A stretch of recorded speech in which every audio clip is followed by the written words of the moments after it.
మీ ఇంట్లో జరిగే వివాహాది అన్ని శుభకార్యాలకు వచ్చే బంధువులకు స్నేహితులకు లగ్జరీ అకామిడేషన్ అందించడానికి సిద్ధంగా ఉంది హోటల్ సుస్మితా ఇన్. నమస్తే, welcome to Suman TV Warangal.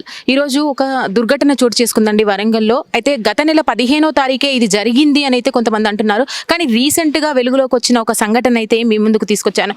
అయితే బి ఫార్మసీ చదివే ఒక అమ్మాయి ప్రైవేట్ కాలేజ్ లో ఉంటూ చదువుకుంటుంది, ప్రైవేట్ హాస్టల్లో నివసిస్తూ ఉంది. అయితే గత కొద్ది రోజుల క్రితము ఒక ఇద్దరు అబ్బాయిలతో పరిచయం ఏర్పడిందంట. ఆ ఇద్దరు అబ్బాయిలతో కారులో వెళ్ళిందంట.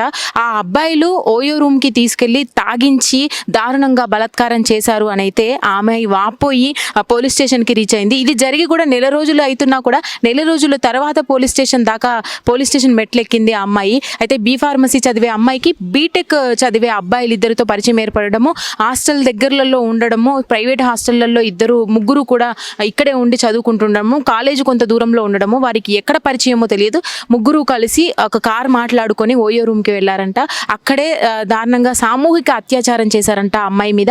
తర్వాత వెలుగులోకి వచ్చి ఆ అమ్మాయి రియలైజ్ అయ్యి పోలీస్ స్టేషన్ కి వెళ్లి ఫిర్యాదు చేయడం జరిగింది. మధ్యలో మాత్రం ఒక నెల రోజుల గ్యాప్ ఉందని అయితే అంటున్నారు. అసలు పోలీసుల వద్ద మాత్రం ఒక్క నిందితుడైతే ప్రస్తుతానికి ఉన్నాడు. పోలీసుల వర్షన్ కూడా మనం తెలుసుకుందాం. ఇప్పుడు నేను ఈ ప్రైవేట్ హాస్టల్ దగ్గరనే ఉన్నాను. ఇదే హాస్టల్లో అమ్మాయి చదువుకుంటుంది.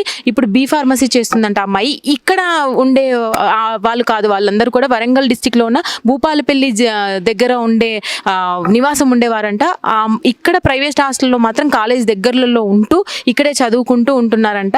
మరి ఎలాంటి సంఘటన ఇక్కడ చోటు చేసుకుంది, మరి ఎందుకు తను వెళ్లాల్సి వచ్చింది వాళ్ళతో, అసలు మందు తాగించి మరి సామూహిక అత్యాచారం చేశారు అని అయితే వెలుగులోకి వచ్చింది. మరి దాని వెనకాల విషయాలు కూడా తెలియాల్సి ఉంది. ఇంకా దీని గురించి ఇంకా పూర్తి విశ్లేషణ చేయాల్సి ఉంది. పోలీసుల వర్షన్ కూడా తీసుకుందాం. ఇప్పుడు మనం ఉన్నదైతే ఇక్కడ హాస్టల్లో, ఇదే లేడీస్ హాస్టల్లో ఆ అమ్మాయి చదువుకుంటుంది. అయితే ఇప్పుడున్న ఈ సంఘటన గురించి అయితే సీఏ గారితో మాట్లాడడం జరిగిందండి. ఈ కేసులో అయితే కీలకంగా మనకు 3 లక్షణాలు అయితే కనిపిస్తున్నాయి. ఇద్దరు వ్యక్తులు బీటెక్ చదివే విద్యార్థులు అయితే బి ఫార్మసీ చదివే విద్యార్థుల మీద ఈ అత్యాచారం చేయడం అనేది కానీ ఓయో రూమ్ కి తీసుకెళ్లడము, మందు తాగించి చేయించడం అనేది అయితే జరిగింది. వాస్తవం భూపాలపల్లి జిల్లా వాస్తవ్యులు అందరూ కూడా అనైతే ఇక్కడ ముందు నుంచే పరిచయం ఉందా తర్వాత ఉందా అనేది అయితే ఇంకా తెలియాల్సి ఉంది. సీఏ గారితో మాట్లాడిన వివరాల ప్రకారం చూసుకున్నట్టయితే ముగ్గురు విట్నెస్లను కూడా మేము పట్టుకునే ప్రయత్నం అయితే చేస్తున్నాము. ఈ కేసులో ఇంకా చాలా కీలకమైన మలుపులు ఉన్నాయి. దాని గురించి ఇంకా పూర్తిగా మేము ఇన్వెస్టిగేషన్ చేసిన తర్వాతే మేము వాయిస్ ఇస్తామని అయితే వాళ్ళు అంటున్నారు. ఏదేమైనా జానీ మాస్టర్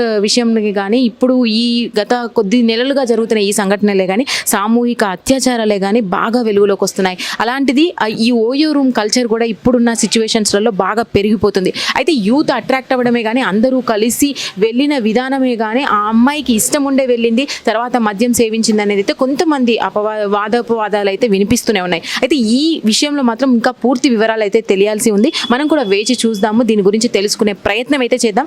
మొత్తానికైతే ఇప్పుడున్న జనరేషన్కి చెప్పేది ఏంటంటే అండి, ఈ కల్చర్ని దయచేసి మానుకోండి.